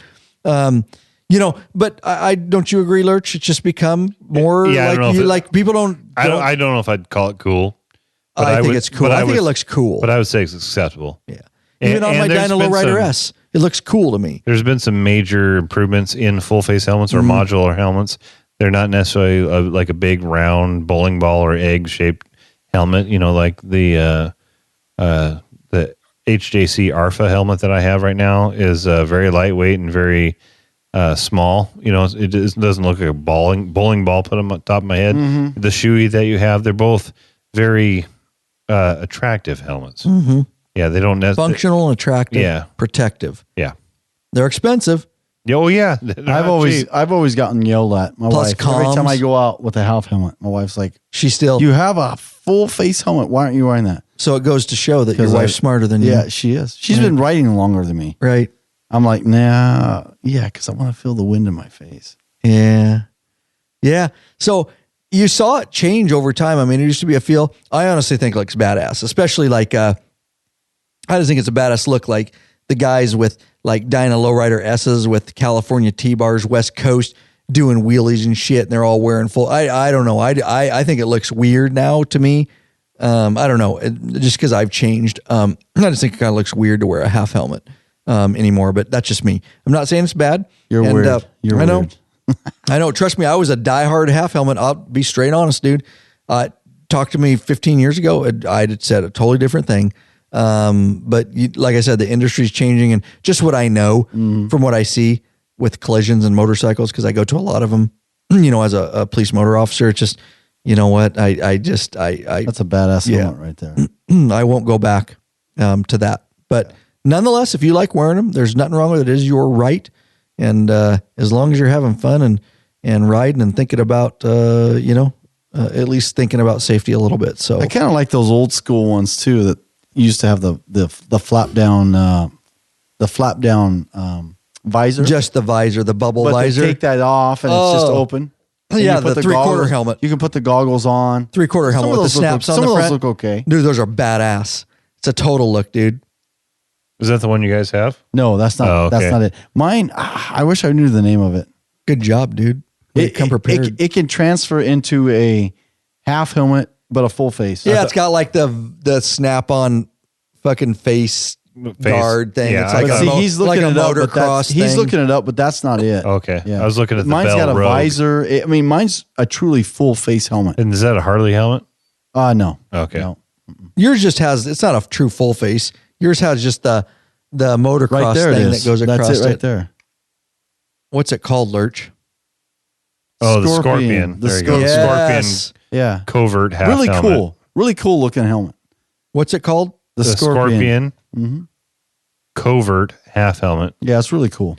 Scorpion also makes one called the Shark, if I recall that.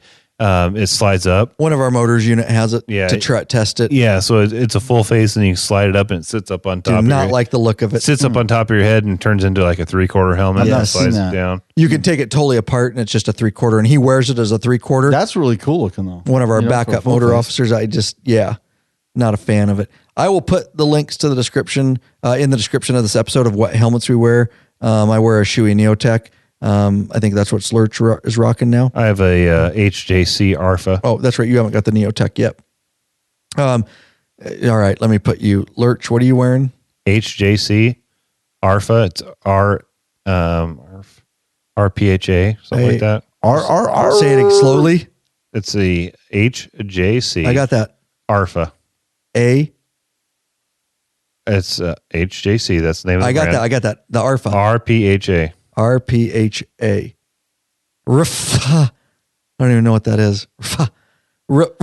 All right. It's referred to as the Arfa.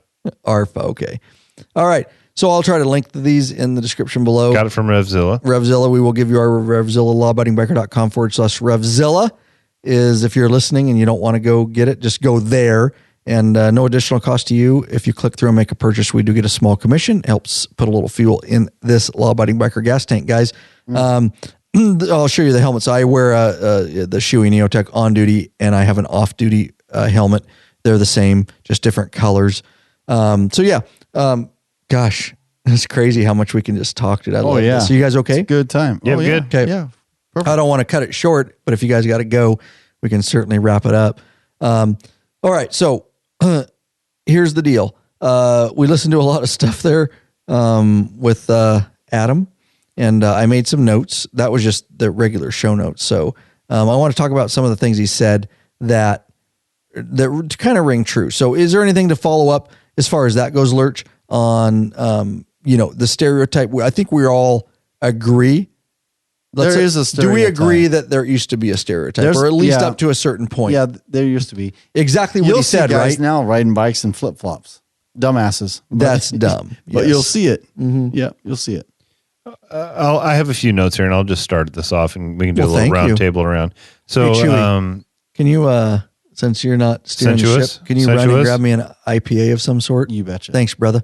when he talks about loud pipes, and yeah, you can be an asshole and rev your pipes at an intersection and make a bunch of noise and have everybody look at you. But I've done it. I have too, and Dude. sometimes it's fun. It's funny But shit. there's something when you're on a motorcycle, it's hard to see you. You're small.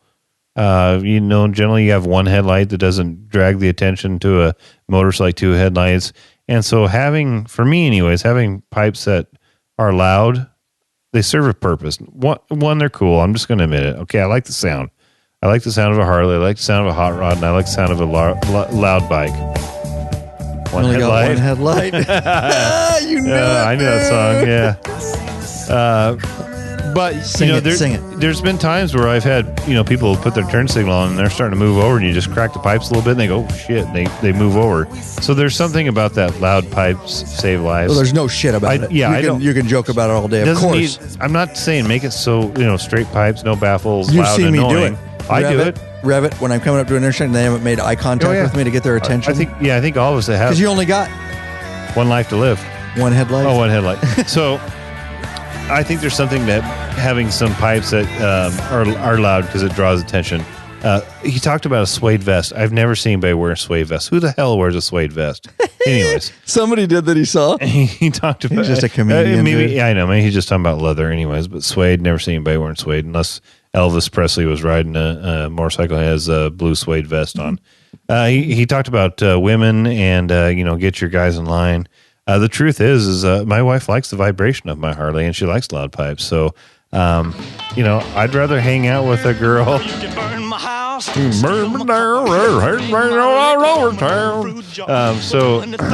Blue suede shoes, by the way. Step on my blue suede shoe. We're singing Elvis, Chewy. Well, you can do anything but get over my blue suede shoe. But This is ridiculous, dude. when it comes, Thanks, brother. It's all personal preference. When it comes down to women, I don't necessarily want a woman that wants to get on the back of a crotch rocket. I'll take the girl that wants to get on the back of the Harley and enjoy just cruising along. And if she likes vibration, well, good on her. Rubber tatties up against your back. And Did you say vibration? I said tatties. Good vibration. Tatties. You know what tatties are? What are those? Those are Sorry, titties that are tatted. Tatties. Tatted titties. It's the present tense or past tense of tits. It's tatties. I don't know, dude. I think you're making shit up. I'm pretty much making shit up right now. And did everybody that tatted titties. did you guys get beat up in high school? Never. For what? I'm just asking. Did you get beat up in high school? No. Well, apparently you did, because Adam Carolla said if you ride a Harley, you must have got beat up in high school. Nice. Never got beat up in high school. Flat black, he's totally right. Look at you.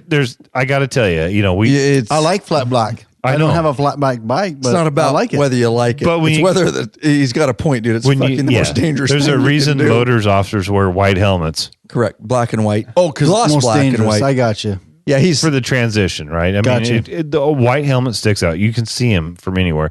When he says it should glow like a road cone, I don't disagree with him. I'm not going to wear it, but I agree. I know, but I'm telling you, he's right. I got black chaps. I got a black jacket. I got a black helmet. You're right. And he's absolutely, if you're talking from a non-comedic standpoint and just purely being a reasonable person, and you're sitting down going, what's the safest gear to wear? It is not your black chaps and your black jacket and your black fucking helmet. It's definitely not the safest thing to do. And then when he talks about what's the gayest thing to wear? A bunch of shiny freaking yellow gear. Yeah, but that's not what it's about. Clearly, safety, not what's cool. Black's but I get what you're saying. It's not about what's cool. The conversation right now is about let's just make Adam's point. He's not talking about what's cool. He's talking about the most dangerous thing you can wear, and he's absolutely right. Black. Is black leather, black chaps, black bike, black helmet.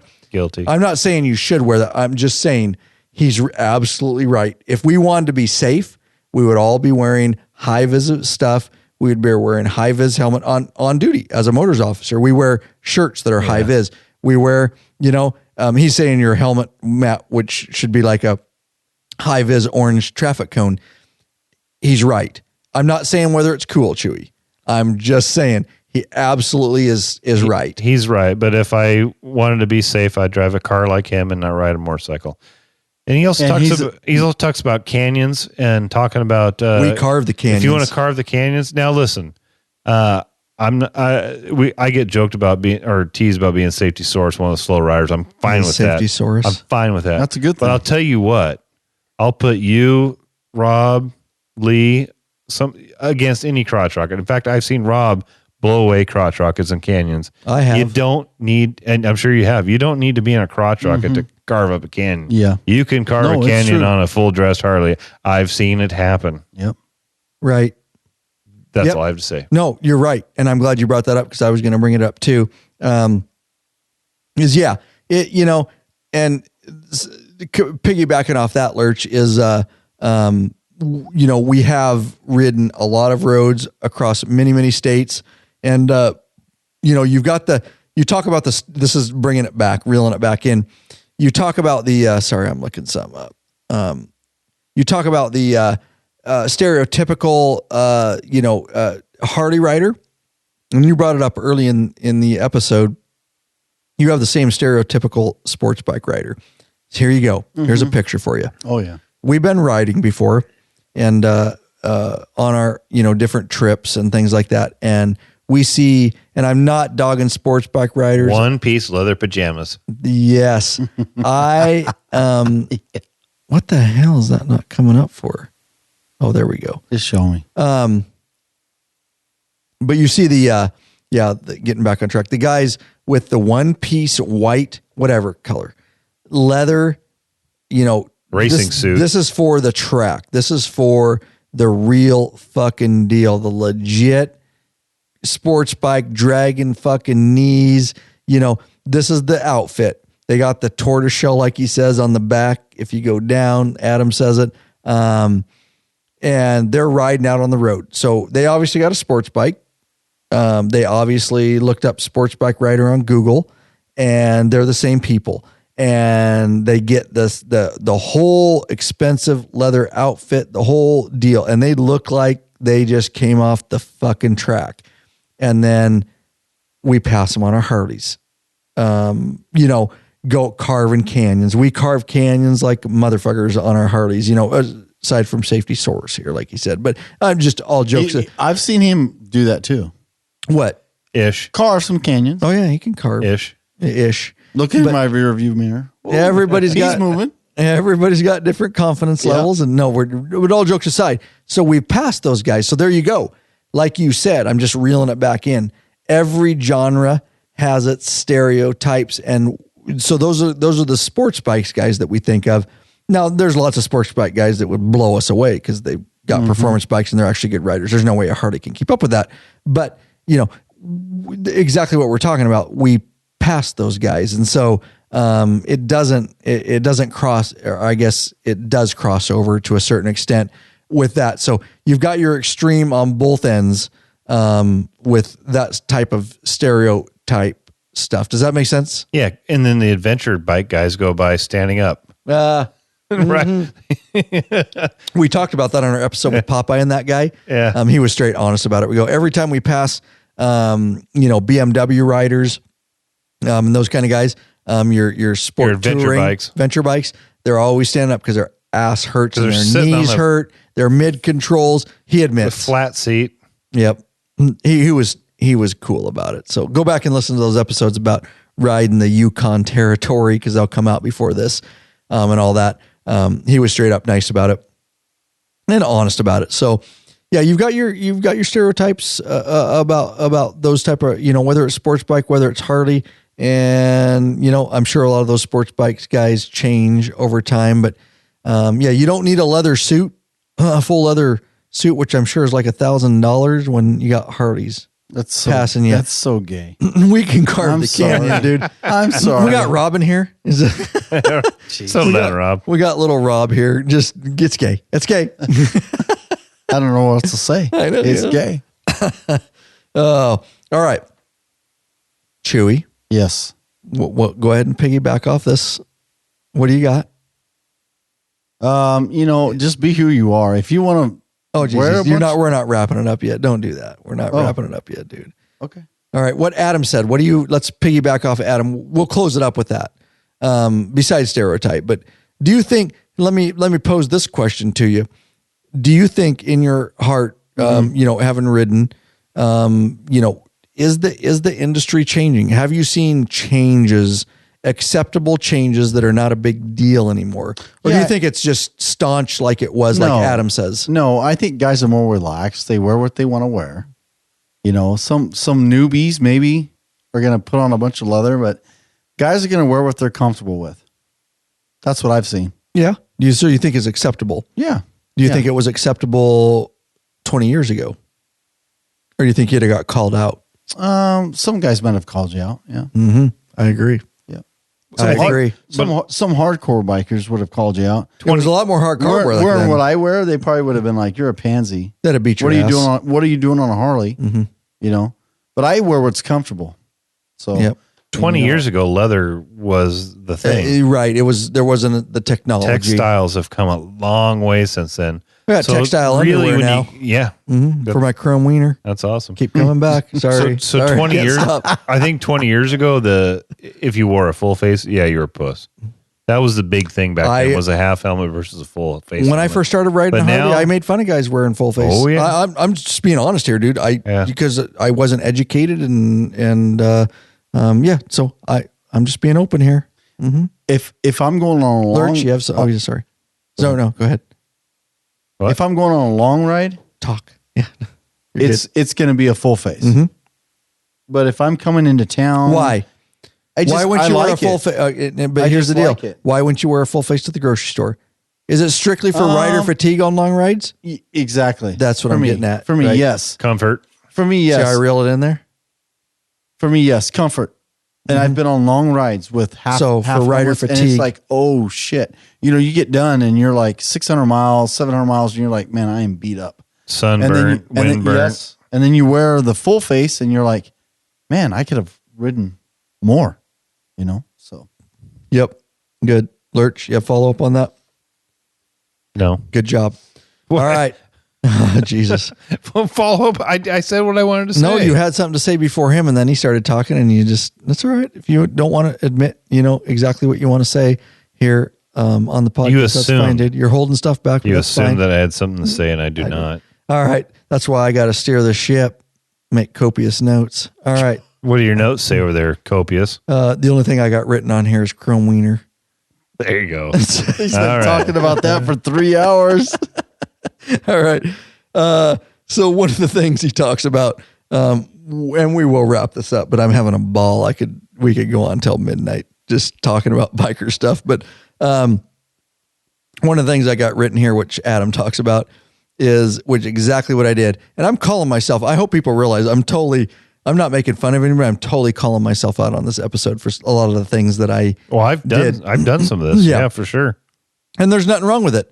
And I'm not saying if you still do it, it's cool. I don't care, dude. As long as your knees are in the breeze and you got a good attitude and you're all about riding and meeting bikers, dude, I don't really care what you do, dude.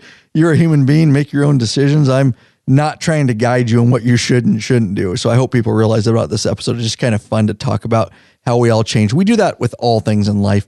We have a certain perception, even as Leos, all of us. Mm-hmm. How we started is totally different than how we do business now. Yeah. So, this is all part of life and what you learn and what you're exposed to and your beliefs and your how you evolve. Methodology. And yeah, exactly. How you evolve as a motorcycle rider. Mm-hmm. You know what I mean? And it's no different than anything else. So everybody gets their own style after a while, and you realize, you start doing your own thing and not caring about what everybody else is doing. So, the one thing he did say, which I had on my old Y-Glide, and I did it, was and he's totally right, totally spot on with this point, is I took I had a bob fender on my 05 Y-Glide, and on that bike, it was just like this night train, as it has a square back tail light coming right out of the rear.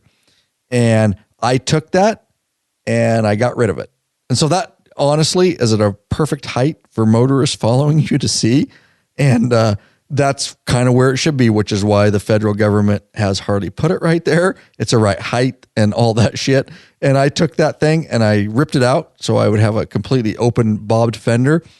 And I moved that sumbitch right down to the left swing arm about, with the license plate and the holder, and it was a Maltese cross. You have to get the, I wasn't a real biker if I didn't have the fucking Maltese cross. Dude. Right. Oh yeah. Oh yeah. Yeah. Big deal, dude. About 12 inches off the ground. Correct. And with my chrome license plate cover, I might mention, hell yeah. match my chrome wiener. You got to have a matching chrome wiener to your chrome license. And it was literally 12 inches off the ground. And that's where my brake light was. And it was halogen and not LED on top of it, which LED wasn't a big thing back then. It was very unaffordable. We've done a lot of LED stuff lately on the YouTube channel. So make sure you check that out. We're bombing the LED shit. But there's not better thing you can do to the rear to your bike than put some LED shit on it. We got a lot of it in our store, guys, for you guys to be safer. But I had one halogen dim bulb, and it was 12 inches off the ground. There's nothing more dangerous that you can do to your motorcycle than move your shit down 12 inches off the ground. So that, what are you guys looking at? Porn? No. Can you show me a picture? Don't even worry. No. You showing a picture of me and Chaps naked? Oh, no. I wish I knew what you were looking at. It's not fair because I show you guys everything on my computer up on the monitor here. Well, that's unfortunate. Well, that's bullshit. Share it with me. Send me a link. You need to put her name and we're trying to find pictures of the gal nude. from the. You need to put her name from and Mayans. nude. From Mayans. Oh, we're going back to that. We're going back to that from talking about progressive. There you go. See? Yeah. Mm-hmm. Anyhow. Mm-hmm. All right. I wish I could see. Wish you could put a monitor back there hooked to your computer. I share everything here with you guys on this monitor so you can see it purposely. All right. So, where was I? Oh yeah. But the most dangerous thing you can do is move that, tail light and brake light down, low. So he's spot on there. You know, the one thing he talked about too is the baffles. I did do that. Well, shit. We already talked about that though, but it's good. Right. No, but loud pipes save lives. So I disagree with him on that. Mine were, you pull out and it's quiet as all hell. Why? Without the baffles. No, without the baffles, it should be louder. I'm sorry. With the baffles, it was quiet as all hell. Right, correct. Yeah. So I removed You want to them. sound like a Harley. Yeah. Correct. And Lurch mentioned it a little bit, is absolutely loud pipes. We truly believe that. It's not a joke. I know we see the stickers. It's not a joke. It's literally, I've got people's attention that way. For sure. As you're coming up to an intersection and they're not looking at you making eye contact, I'll rack them. Yes. And they will all of a sudden look over their left shoulder, make eye contact. So I absolutely will die with that. You know, a lot of people say that's some people outside the motorcycle industry that say that's bullshit. It's not. It's actually a fact that I've proven over and over. You know, unfortunately, our police bikes, we can't, do any modifications like that. And they're quiet as shit. In fact, you told me today, Lurch, we were moving my police bike out of the shop. Start that thing. I'm like, it's stock, dude. It's a badass electric glide Harley-Davidson, but it's stock as They shit. should have some pipes on, especially for you guys going through. Some agencies do, but they will not let us. It's expensive too. You're talking about $1,400 a bike for aftermarket exhaust if you're putting headers and all that shit. So they keep them pretty stock. They work perfect for what we do, but yeah, I would like it to be louder. That'd be cool. But yeah, so that's one thing he said. And then the only thing I said, the only other thing I noted, and then we'll take it out here, aside from some final thoughts from you guys. But it's funny because that's when I was crying about when he said people pulling up, just popping the throttle. We said thunder revs and popping the throttle intersection. Throwing some thunder revs. I'm not going to lie to you. I may have thrown a few thunder revs in my day, I've seen dude. you do it. I still do it. I've seen you do it. And it's fun every damn And when some young girls cross the crosswalk in front of us, I've seen you and Ed do it. Panty dropper. Yeah. Just racking the flames coming out of the pipe. You or know you're what? Going by and some girls going into a store or into a wow, when you hit it. Or going through parking garages in Reno, Nevada, setting off car alarms, dude. I'm sorry. I'll never grow up. I'll never you grow up. You fuckers do that. I don't do that. Oh, I do it all the to He does it. To get a girl's attention, I would. Mm-hmm. Mm-hmm. Whatever, you do it, dude. And and I get it, but I don't do it all the time. But yeah, if you're just plain racking them every intersection for no reason, that's one thing. But we all rev our bikes a little bit, especially when you think the light's going to turn green, and you're getting ready to go in an intersection. You might give it a few, to get things flowing so you can take off, and stuff like that. But you guys are not listening at all. You're looking at something. No, we're listening to you. No, you're not. What did I just say? When you're going through a parking lot. I said your dick's small and you didn't even respond. You're such a liar. He did not say that. Which is true publicly. Sometimes you rev it to get some attention. Right. But then other times he might be talking about, where you're getting ready to go in an intersection and it's about ready to turn green. You give it just a few little revs to get things flowing so you don't kill it. TMS to come off. That EITMS and just get your revs up, you do get with the ready to Harley. take off. You're just a little bit. You're not hardcore on the throttle, but you're just giving it. You're starting to let the clutch out. You're giving it a few revs just to make sure you don't kill it, to get a little RPM instead of just going and up the RPMs, and you can take off nice and smooth. I don't know if that's what he's talking about, but teeth rattle and shit. But yeah, I'm not gonna lie to you, dude.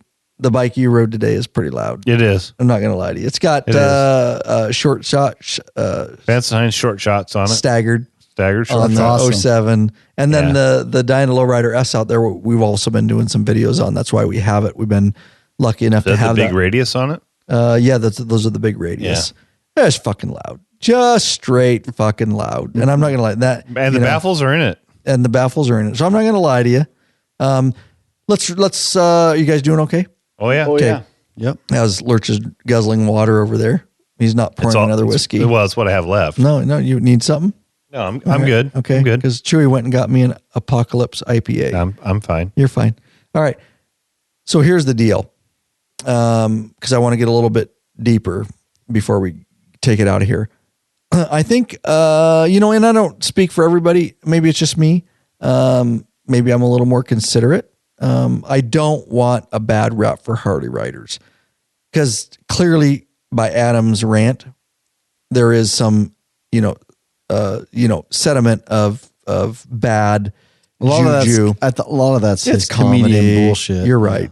But I think there's people that think like him Oh, too. I'm sure. If you look at the comments on that video, granted it was 10 years ago, Chewy, but if you look at the comments on that video, dude, there's a lot of people that are like, most people are amen with him. Well, obviously, all Harley haters or whatever. Bunch of pusses. Man, just a bunch of pusses. Can't handle power. Yeah, but they saw him. Man, all right, I'm not going to go there. I was going to bring him back up to Chrome Wiener. I'm not going to do it. All right, so, so there's just a lot of comments on there, with that. But I think that a lot of Harley riders, and I hope the law-abiding biker community out there, for the most part, is considerate. So I am very careful.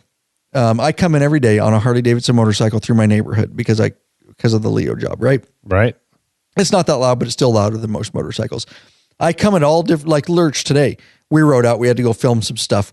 We've got loud bikes, but I'm riding down, our street, and you've got 6 homes, and you've got families, and I'm good friends with all my neighbors. We're blessed in this neighborhood to put up with that, but I don't purposely go down and rack the pipes. You'd be a dick. I'm very careful. I keep it, maybe I pop it in second gear and I idle through the cul-de-sac. So it's very quiet, even though the pipes are obnoxious on that one Matt was riding, right? Oh, super loud. Super loud. You could make them obnoxious as shit. Yeah, you can rack them and make all kinds of noise. You could do what Adam says and wake your neighbors up and rattle their fucking dentures and, whatever. Who does that, though? Well, people do. I know. And they give us all a bad rap, right?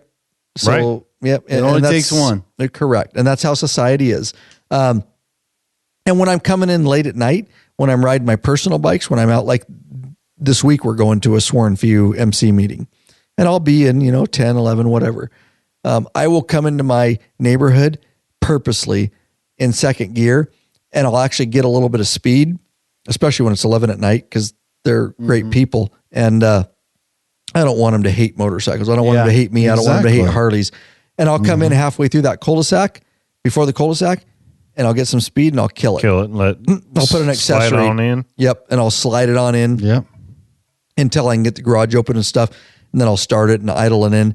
And that's just, that's being a good dude. It is. And I appreciate, and that's what I say to you guys out there, to get rid of, everybody has stereotypes, to get rid of some of those stereotypes, you can take your personal part in getting rid of those stereotypes, because the more we can, as we move into, the future with electric bikes and things and people pushing for all this kind of stuff, you know what I mean? It just makes it better if you're courteous with what you do and, think about some of those things with your neighbors and not pissing them off.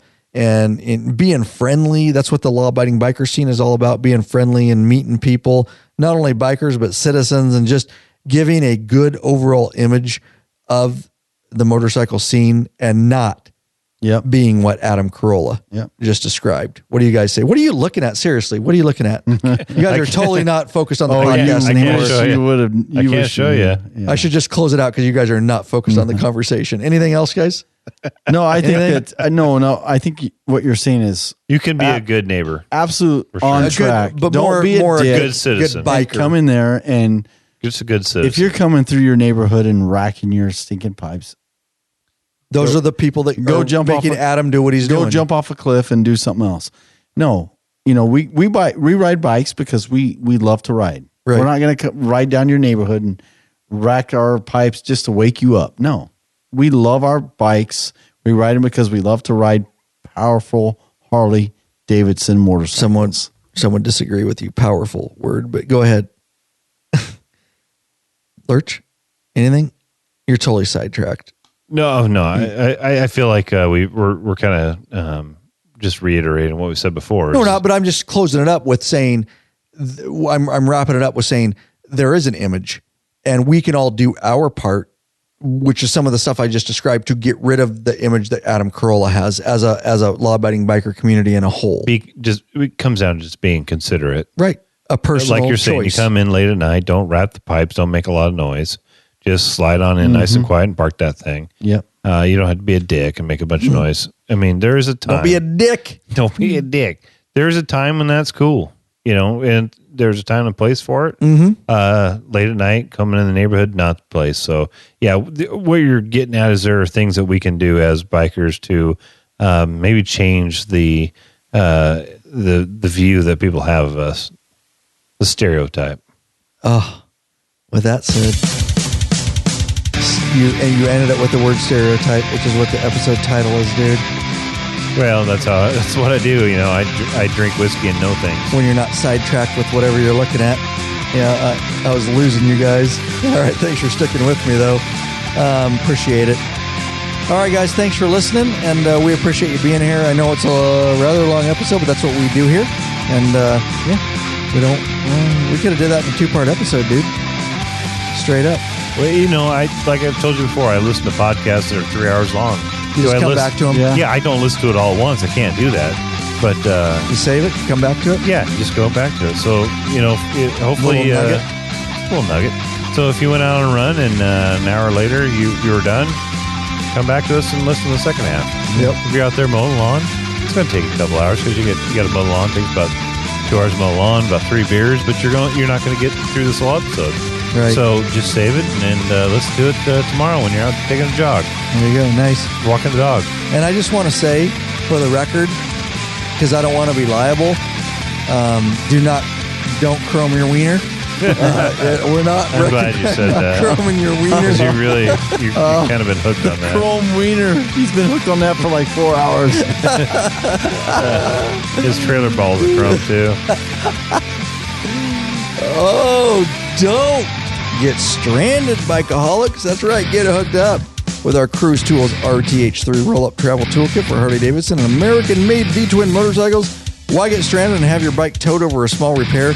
This quality-made toolkit has everything you need for a roadside emergency repair. Tested and used right here by the law-abiding biker crew. Yep, has our stamp of approval. Get it already. That's a Cruise Tool RTH3 kit. We brought it right to the Law-Abiding Biker store for you. lawabidingbiker.com/store. Nothing but 5-star reviews. In fact, people have requested, they've emailed us, can you possibly have a 10-star review? Because 5's not high enough. We want to give it a 10-star review, and we're like, nope, we can't do that, dude. But we appreciate the 5-star reviews. So there you go. Big Daddy Kane and Grunt have it ready right now in stock, Chewy, to ship to you direct. That's right. Ready to get it in your hands, guys. That's right, of course. Shopping in the Law-Abiding Biker store helps support this show. And all the time we spent and the 14-hour day that Lurch and I, as he's yawning, seriously right now, like I just caught you in a yawn. I was actually trying to get some of the meat from lunch and or dinner. Looked like a yawn. Oh, Jesus. Oh, God. Just close your mouth, dude. Yep. But, long day, and we appreciate you guys being here. We are out of here. Thanks, Chewy. Oh, you betcha. Anytime. Appreciate it. Glad to be here. Give me one last one.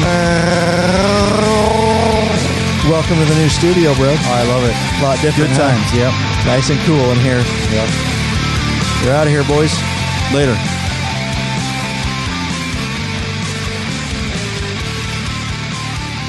Don't be a dick.